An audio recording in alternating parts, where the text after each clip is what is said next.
Okay, then we need to cover some important points about clozapine. Clozapine, which is a second generation or an atypical antipsychotic drug. तो एक तो इसका mode of action important है कि इसका जो action होता है वो सेरोटोनिन रिसेप्टर्स पर होता है 5-HT2A रिसेप्टर्स पर इन द कॉर्टेक्स।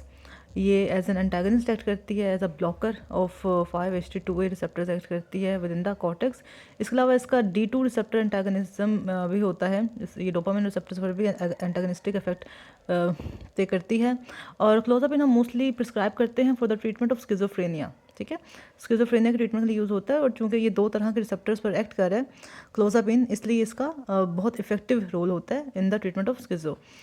इफेक्टिव है in the patients of schizophrenia जो कि बाकी ड्रग्स से रेजिस्टेंट हैं। मतलब हम जो डिफरेंट एंटीसाइकोटिक ड्रग्स देते हैं फर्स्ट जनरेशन सेकंड जनरेशन, उन सब से अगर एक स्किज़ोफ्रेनिया का पेशेंट रेजिस्टेंट हो जाए तब हम उसमें क्लोज़ापिन देते हैं। उसका मेन एमिनेशन क्या होता है कि as a blockade action perform करता है at the serotonin receptors and at the D2 dopamine receptors, ठीक है। अच्छा, इसके कुछ एडवर्स इफेक्ट्स हमने देखने हैं, वो इंपॉर्टेंट है। एक तो बात तो ये कि चूंकि ये सेकंड जनरेशन एंटीसाइकोटिक ड्रग है तो इसके एक्स्ट्रा पायरिमिनल एडवर्स इफेक्ट्स मिनिमल है।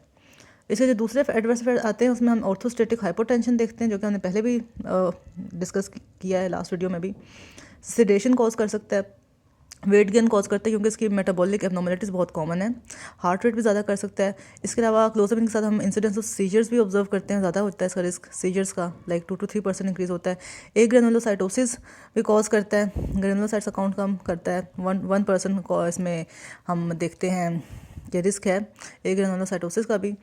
और जब हम देते हैं क्लोज़ापिन को विद कार्बामेज़ेपिन जो कि एक एंटी सीजर ड्रग है, तब हम देखते हैं कि एक ग्रेनुलोसाइटोसिस का रिस्क फर्दर बढ़ जाता है when it is co-administered with carbamazepine।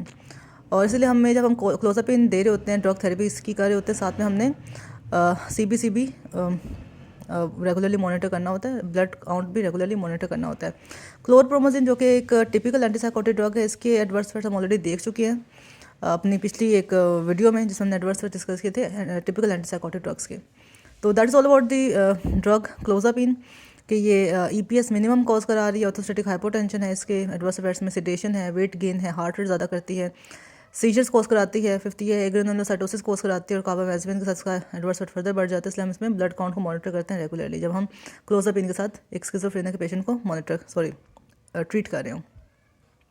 So these were the important points about clozapine. I hope it was helpful for you guys.